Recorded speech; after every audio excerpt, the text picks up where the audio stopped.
Hello दोस्तों, मैं आप लोग के लिए बहुत इम्पोर्टेंट वीडियो लेकर आ चुका हूँ जो कि है बीएससी पार्ट 2। बोले तो बीएससी सेकेंड ईयर का एग्ज़ामिनेशन 2024 का रेगुलर प्राइवेट ईएक्स स्टूडेंट्स सभी का क्वेश्चन पेपर। तो चलिए आज के इस वीडियो में मैं आप लोग को बीएससी सेकेंड ईयर के question paper chemistry paper first के से रूबरू कराता हूं। तो आप लोग बने रहिएगा। ये पेपर फर्स्ट है और इनऑर्गेनिक केमिस्ट्री का है। और सेकेंड ईयर में पार्ट 3 मतलब बोले तो केमिस्ट्री के 3 पेपर होते हैं। Paper first, paper second, paper third. मतलब पेपर फर्स्ट में इनऑर्गेनिक, पेपर सेकेंड में ऑर्गेनिक केमिस्ट्री और पेपर थर्ड में फिजिकली केमिस्ट्री या फिजिकल केमिस्ट्री जो होता है उसका पेपर होगा। और इसमें आप लोग के पास टाइम 3 आवर्स का रहने वाला है और मैक्सिमम मार्क्स इसका 33 का है। तो यहाँ पर मैं बिना देरी किए हुए आप लोग को क्वेश्चन की ओर लेके चलता हूँ। तो यहाँ पर दिया है नोट में सभी 5 प्रश्नों के उत्तर दीजिए। प्रत्येक इकाई में से एक प्रश्न करना अनिवार्य है। अंक प्रश्नों के समक्ष अंकित है। पहला दिया यूनिट 1 से, इकाई 1 से क्वेश्चन है। ए में दिया हुआ है बोले तो प्रथम व द्वितीय संक्रमण श्रेणी के तत्वों की ऑक्सीकरण अवस्थाओं की तुलना कीजिए। और हिंदी और इंग्लिश मीडियम दोनों माध्यम में यह क्वेश्चन उपलब्ध है। पहला क्वेश्चन का नंबर है 4 नंबर का। आप यहाँ पर देख सकते हैं 4 नंबर का क्वेश्चन है। और बी में दिया हुआ है इसका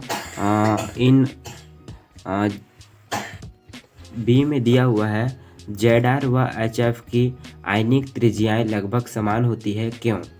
और इसी के जो कि 2 नंबर का क्वेश्चन है यहाँ पर साइड में अंकित है, अंक आप देख सकते हैं।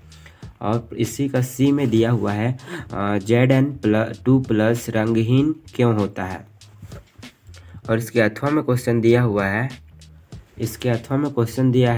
प्रथम, द्वितीय एवं तृतीय श्रेणी के तत्वों के चुंबकीय व्यवहार की तुलना कीजिए। ये हो जाता है पहला क्वेश्चन का पहला अथवा जो कि 3 नंबर का है। और बी में दिया है मतलब जिंक और CD व मरकरी संक्रमण तत्वों के गुण क्यों नहीं दिखाते। 2 नंबर का क्वेश्चन है, आप यहाँ पर देख सकते हैं। और इसी का सी में दिया हुआ है प्रथम संक्रमण श्रेणी के तत्वों के सभी संभावित ऑक्सीकरण अवस्थाएं लिखिए। ये क्वेश्चन 2 नंबर का है। और यूनिट 2 में मैं आप लोग को लेके चलूँ तो यहाँ पर यूनिट 2 में दिया हुआ है जो कि दूसरा क्वेश्चन है। और इसका मार्क्स आप देख सकते हैं 7 अंक निर्धारित है, 7 अंक का मार्क्स है। इसमें पहला क्वेश्चन दिया है निम्नलिखित पर टिप्पणियां लिखिए। पहला दिया है विद्युत रासायनिक श्रेणी और दूसरा दिया है संरचनात्मक समायवता जो कि 3-3 नंबर और 1 नंबर का होगा। और इसके अथवा में क्वेश्चन दिया हुआ है वर्नर के सिद्धांत का प्रायोगिक सत्यापन कीजिए। ये 3 नंबर का क्वेश्चन है। और बी में दिया हुआ है तापीय विघटन द्वारा तत्वों के निष्कर्षण की व्याख्या कीजिए। ये 4 नंबर के क्वेश्चन है। और इसके बाद यूनिट 3 इकाई 3 में इसका क्वेश्चन दिया हुआ है प्रश्न 3 का पहला ए में दिया है संयोजकता बंध सिद्धांत के आधार पर COF6 3- में संकरण संरचना व चुंबकीय गुण को समझाइए। और इसके बी में इसका क्वेश्चन दिया हुआ है CFSC क्या है अष्टफलकीय संकुलों में।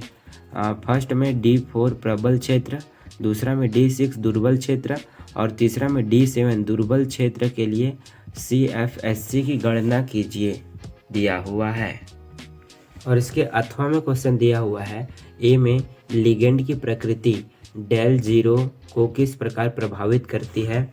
और बी में दिया हुआ है क्रिस्टल क्षेत्र के सिद्धांत के अनुप्रयोग लिखिए। और यूनिट 4 बोले तो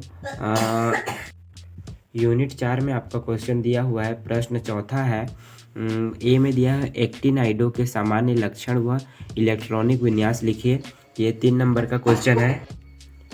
और बी में दिया है मोनोजाइट खनिज के सांद्र H2SO4 द्वारा लैंथेनाइट के निष्कर्षण का वर्णन कीजिए। यह भी 3 नंबर का प्रश्न है। और इसके अथवा में क्वेश्चन दिया हुआ है लैंथेनाइडो के +3 ऑक्सीकरण अवस्था वाले यौगिकों को समझाइए। जो कि 3 नंबर का प्रश्न है, आप यहाँ पर देख सकते हैं साइड में। और इसमें बी में इसका क्वेश्चन दिया हुआ है, एक्टिनाइडों की प्रमुख खनिजों के नाम लिखिए व निष्कर्षण की कोई एक विधि का वर्णन कीजिए। ये भी क्वेश्चन 3 नंबर का है। और प्रश्न 5वां यूनिट 5 में आपका क्वेश्चन दिया हुआ है, लास्ट क्वेश्चन है यूनिट 5। इसमें दिया हुआ है, ए में लुईस की अम्ल क्षार अवधारणा की विवेचना कीजिए। 3 नंबर का प्रश्न है, आप यहाँ पर देख सकते हैं। और बी में दिया हुआ है, द्रव्य SO2 में होने वाली मुख्य रासायनिक अभिक्रियाएं लिखिए। और इसके अथवा का क्वेश्चन मैं आप लोग को दिखा रहा हूँ। और इसके अथवा में क्वेश्चन दिया हुआ है आपका, ए में दिया है, आर्हीनियस के अम्ल क्षार अवधारणा पर टिप्पणी लिखिए। 3 नंबर का क्वेश्चन है यहाँ पर। और बी में आपका दिया हुआ है, एक अच्छे विलायक में कौन कौन से विशिष्ट गुण होने आवश्यक हैं। द्रव्य H2SO4 में अम्ल क्षार अभिक्रिया को समझाइए। ये भी 3 नंबर का क्वेश्चन है। तो दोस्तों, यह वीडियो आप लोग को पसंद आया होगा कि BSc पार्ट 2 का क्वेश्चन कैसे कैसे आते हैं, मैं आप लोग को दिखा दिया हूं। तो आज की इस प्यारे से वीडियो में बस इतना ही। मैं मिलता हूं आपको किस नेक्स्ट वीडियो में किसी नए टॉपिक के साथ। तब तक के लिए आप बने रहे मेरे चैनल पर। और आपको नेक्स्ट किस टॉपिक पे वीडियो चाहिए उसका कमेंट करके ज़रूर बताइएगा। ये पेपर फर्स्ट था इनऑर्गेनिक केमिस्ट्री का और BSc सेकेंड ईयर का था। तो आज की इस वीडियो में बस इतना ही।